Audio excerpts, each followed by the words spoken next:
Assalamualaikum, PK Delima.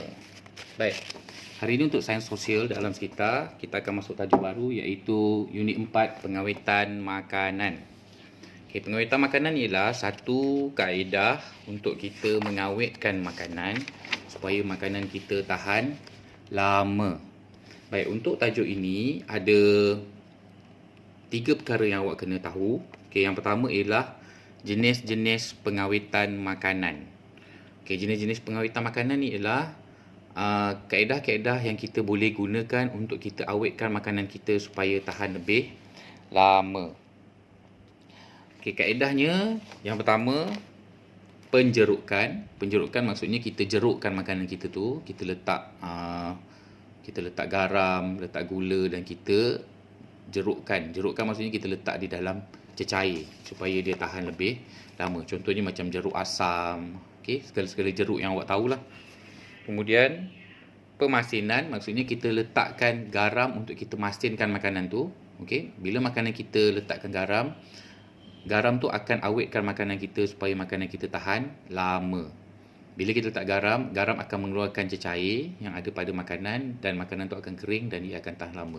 Sebab punca utama makanan kita tak tahan lama ialah kerana makanan tu akan rosak bila ada bakteria. Okey, jadi tujuan kita awetkan ni supaya kita buang air yang jadi makanan bakteria tu. Jadi bila bakteria tak ada, makanan kita akan tahan lama. Sebab tu awak tengok ikan masin tu kebanyakannya kering. Bila kering, bakteria tak ada, so bakteria tak makan makanan tu. So makanan tu tak rosak. Okey, kaedah yang ketiga ialah pengeringan. Pengeringan pun sama, kita keringkan di bawah cahaya matahari ataupun di bawah pengering makanan.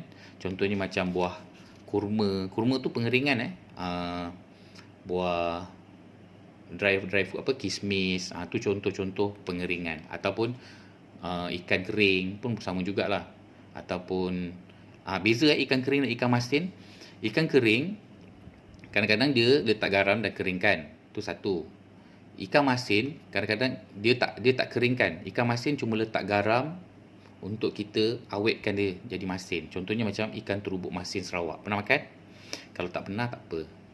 Nanti cikgu terangkanlah lain. Okey, tapi beza pemasinan dia tidak basah, tidak kering, tapi pengeringan dia kering. Tapi dua-duanya masin. Okey, kaedah keempat ialah penyejuk bekuan. Penyejuk bekuan ni maksudnya kita sejuk bekukan dia di dalam peti sejuk. Okey, dalam ice box. Maksudnya tempat yang beku di atas freezer tu. Bila kita letak di tempat beku, bakteria tidak boleh hidup, jadi makanan kita akan tahan lebih lama. Lepas tu kaedah yang seterusnya ialah pengetinan. Pengetinan maksudnya kita masukkan di dalam tin untuk tahan lebih lama. Okey, pempasturan ialah sejenis kaedah pengawetan untuk susu.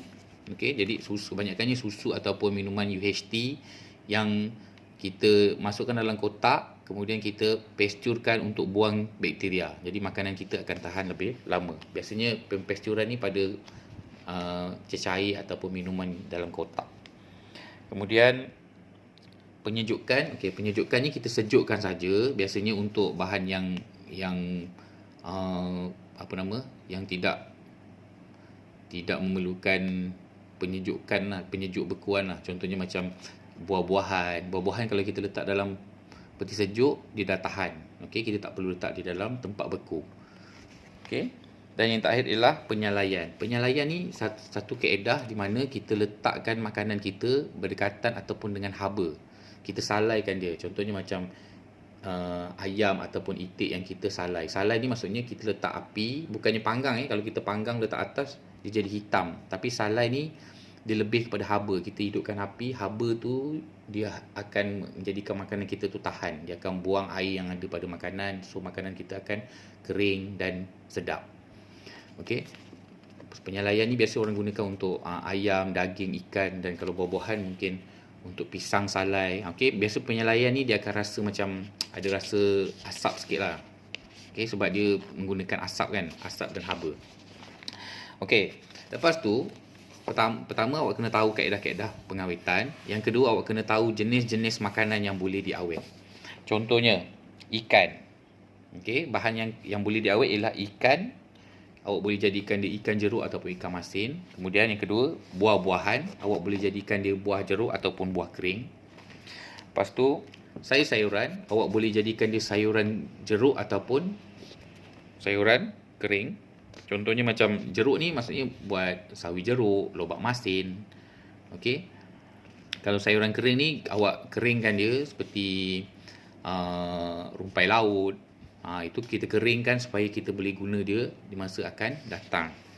Yang keempat ialah daging. Daging pun kita boleh awetkan untuk kita guna di masa akan datang. Ini salah satu kaedah yang orang-orang dulu gunakan sebab zaman dahulu dia tak ada peti sejuk. Kalau sekarang ni kita boleh gunakan kaedah penyejuk bekuan. Kita letak dalam peti sejuk untuk kita bekukan. Tapi kalau zaman dahulu peti sejuk tak ada. Jadi macam mana dia orang nak simpan daging korban yang banyak-banyak tu? Sebab dulu korban pun ada. Jadi kalau banyak dagingnya dia orang akan simpan. Dia akan gunakan kaedah pengawetan ni untuk kita simpan daging tu supaya kita boleh gunakan di masa akan datang.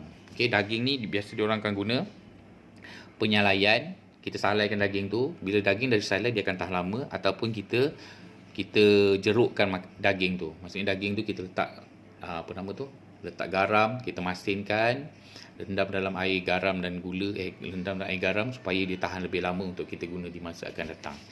Dan yang terakhir, makanan yang boleh diawetkan ialah susu. Susu ni ada dua jenis. Sama ada susu formula ataupun susu pasture. Susu formula ni maksudnya susu formula tu susu tepung. Okey, siapa yang ada adik ataupun masih ingat lagi, susu formula adalah susu tepung, susu serbuk. Okey, susu serbuk tu ialah satu kaedah pengawetan di mana susu tu kita jadikan dia serbuk, kita keringkan dia. Susu tu kita masukkan dalam mesin yang akan mengeringkan daripada air dia jadi serbuk, lepas tu baru masuk dalam tin. Ini contoh susu formula. Okey, daripada susu cair, daripada lembu tu dia proses, masukkan vitamin segala bagai dalam tu, kemudian dia akan keringkan dalam mesin jadi serbuk macam tepung. Jadilah dia susu tepung. Yang kedua, susu pasture ni susu biasa yang kita masukkan dalam kotak, kemudian kita pasturekan dalam mesin untuk buang kuman supaya dia tahan lebih lama.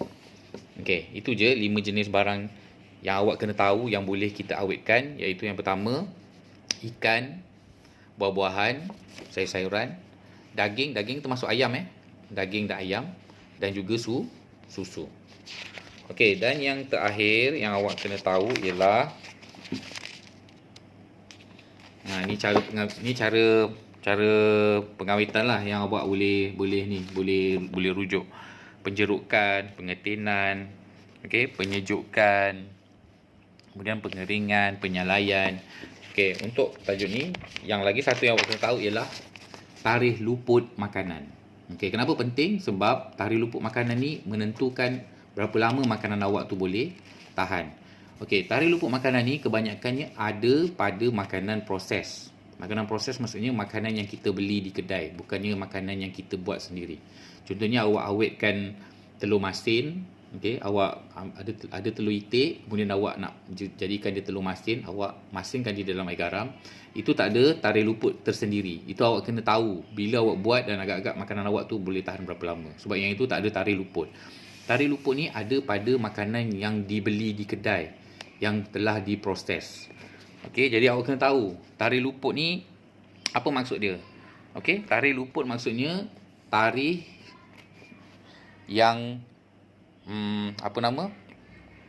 tarikh luput ni tarikh akhir makanan kita boleh dimakan.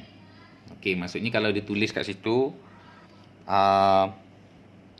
tarikh luput dia 8 hari bulan 3 2020. So awak kena makan sebelum 8 hari bulan 3. Lepas daripada tu sudah dikira makanan awak tu tidak elok untuk dimakan. Okey, kemudian satu lagi tarikh yang awak kena tahu ialah tarikh dibuat. Okey, tarikh luput, tarikh akhir makanan boleh dimakan. Tarikh dibuat ialah tarikh awal makanan tu dibuat. Tarikh dibuat tahu kan? Tarikh makanan dibuat, tarikh luput, tarikh akhir makanan tu boleh dimakan. Kemudian untuk tarikh luput, kadang-kadang dekat setengah tu dia tulis macam-macam. Dia akan tulis tarikh luput, ataupun dia akan tulis guna sebelum, ataupun baik sebelum. Itu semua maksud dia sama. Tapi kalau biasanya dia akan tulis EXP, expired. Itu bahasa Inggeris lah.